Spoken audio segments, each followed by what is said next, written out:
Viu desse cooler aqui, tá? É o CLSA90. Comprei ele na Shopee, paguei o preço colocando na tela aí, porque agora eu não lembro de cara, tá? Vamos abrir, eu vou testar ele num Xeon eSIM 1650V2, 130 watts TDP, tá? No anúncio ele falava que era até 100 watts TDP, só que meu cooler tem um airflow maneiro, aí eu fiz algumas contas, vi também o TDP do cooler que tava ali, ó. Que é aquele bem basiquinho, tá vendo? Não sei se dá pra ver se dá reflexo. Aquele cooler bem básico. E ele, tipo, ele mantinha o processador antigo que eu tinha. Aí eu fiz algumas contas e vi que 100 watts ia aguentar esse processador de boa, tá? Porque se a gente for realmente analisar o 130 de TDP, se o processador estivesse sendo usado no máximo, tá? Tipo, com turbo boost ligado e todos os núcleos trabalhando no máximo, aí sim ele vai dar os 130 watts de consumo, que aí ele vai esquentar ao máximo, tá? Então, não necessariamente ele vai sempre fazer. Dá pra falar que na verdade ele, do jeito que eu uso, ele vai ficar em 100 watts de TDP básico mesmo, tá? Vamos mostrar aqui a construção do cooler, já até tirei as coisas sem falar.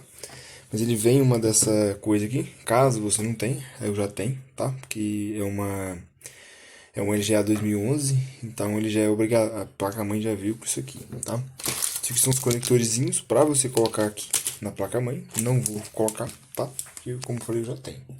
Vamos analisar agora ele aqui, vou até sentar para fazer isso. Vamos lá, ele tem esse ventoinhozinho aqui, tô lembrando o tamanho dela, mas eu vou colocar na tela aí, tá? Informações a gente vai adicionando na tela.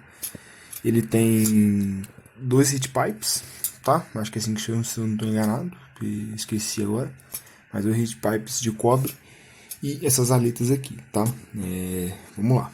Aqui embaixo, a gente pode ver, ele não é totalmente de cobre, então, por exemplo, se você quiser usar metal líquido, não dá para usar usando ele, porque ele tem essa parte de alumínio e o metal líquido corrói o alumínio, tá?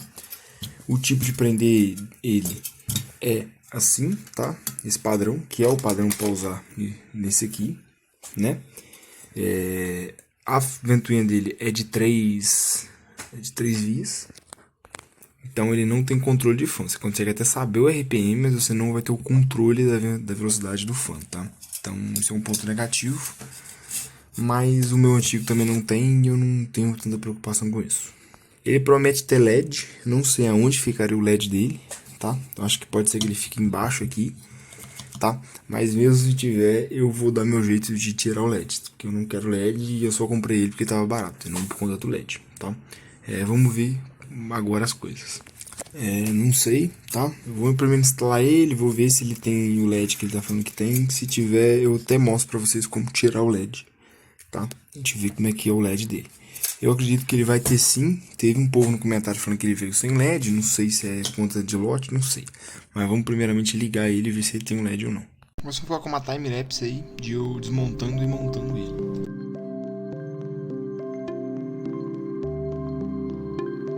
Ligar e ver se tem LED ou não. Não tem LED, tá vendo? Não ligou. Então eu vou desligar aqui. Fechar aqui o gabinete. Vou falar de algumas coisas, tá? Prós e contras que eu já percebi agora. Primeiro contra, ele é baixo. Eu acredito que eles tenham feito ele baixo para economizar o coisa de cobre, tá? Então, por exemplo, ele vai pegar um pouco de ar da memória. Isso é bom e ruim. É bom porque vai resfriar a memória e é ruim porque já vai entrar um ar, podemos dizer, relativamente quente lá para dentro, tá? Outra parte que é meio a meio. Ele é meio difícil de colocar, pelo menos com essa auréola aqui, não sei como é que chama esse trem aqui, tá? Que é o que não é o original dele. O original dele é esse daqui. Eu não usei, como eu falei, porque eu já tenho ali e o meu e o que tem ali, inclusive, é melhor, porque ele é parafusado na placa-mãe e não com aquelas presilhazinhas ruins do outro. Então eu tive que fazer um pouquinho de força para realmente pregar, para ele fazer aqui, coisa que o antigo eu não tinha que fazer. Mas o meu antigo também, né, que eu já mostrei para vocês, é um porra do mais barato que eu encontrei na época, porque o meu processador antigo é o i5 2640 vezes V1, tá? Então ele não esquentava nem um pouco. Ele tinha, acho que se eu não me engano, 95 watts de TDP. Então ele aguentava legal com aquele ali, tá? Só que esse aqui, eu usando ali, tava batendo 95 graus com eu jogando. Tipo, com o processador com 50% de uso, tava realmente batendo 95 graus. Não tava dando thermal throttling, mas ele não deixava a frequência passar do original dele. Então, tava tendo essa limitação. A gente sabe também que ficar usando peça muito quente vai dar merda em algum momento.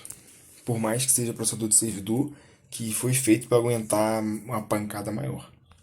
Outra parte boa que eu achei dele é o sentido do vento. Como o vento ele vai vindo aqui, ele vai pegar esses fãs aqui da frente, que tá mandando ar para cá, vai ajudar.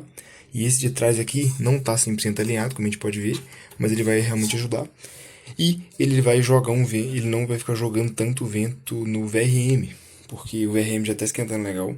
Tive que fazer essa gambiarra aqui, tá? Com essas plaquinhas aí, com essas telinhas de alumínio. Para poder dar uma ajuda para resfriar, vou deixar um card mais ou menos aqui, ó, para vocês, desse vídeo eu explicando o que eu fiz, tá? Me ajudou bastante.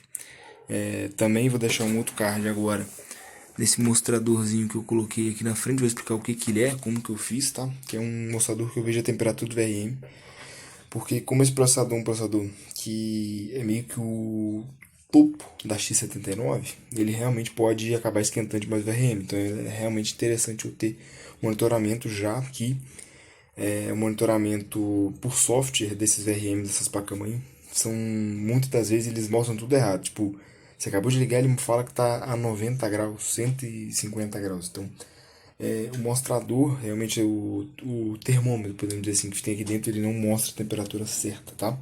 Mais uma dica rápida aí que eu tinha esquecido de falar durante o vídeo depois que eu gravei. Você sim pode colocar outra, você vai ter que adaptar, não vai ser tipo padrão, tá? Mas é sim possível você adaptar outra ventoinha dessa aqui do lado de cá, tá?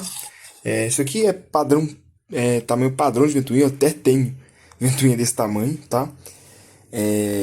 Então eu poderia sim adaptar uma push para ficar push and pull. Então eu acho que é isso. Vou montar, tá? E vamos rodar teste de estresse agora. O primeiro teste que eu vou fazer é usando o próprio CPU-Z, tá? Com o HW Monitor monitorando a temperatura. Depois eu quero fazer um com o AIDA64, tem que baixar ele ainda, tá? Porque eu tô sem ele. E vamos lá. Vamos pegar aqui a temperatura. Já posso dizer que tá quase uns 20 graus mais baixo em relação ao outro. O outro já iniciava, o computador já batia quase 60, tá? Mas vamos botar aqui para estressar o processador e eu vou deixar agora rodar, tá? Vou colocar para ficar 10 minutos, na hora da edição a gente acelera, então é isso.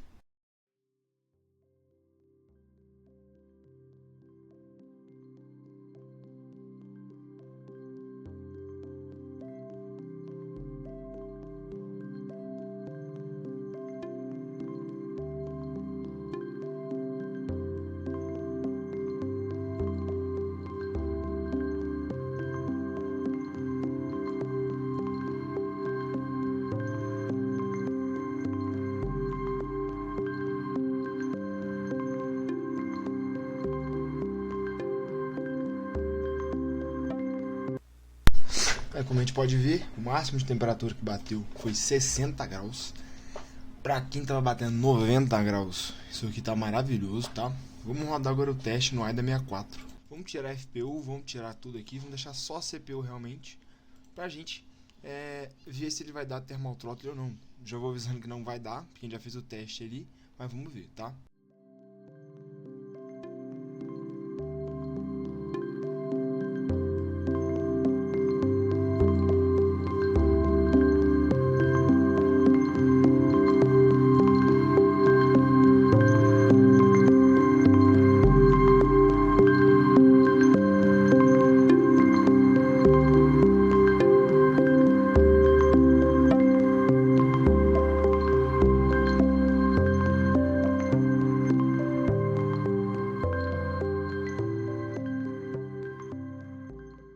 Vou parar o teste aqui, deu os outros 1 minuto, tá? A gente pode ver que em nenhum momento deu thermal throttling. A gente pode ver que também não, que foi até menos, inclusive, que no usando o CPU-Z para estressar, tá? A gente pode ver a temperatura que bateu, né?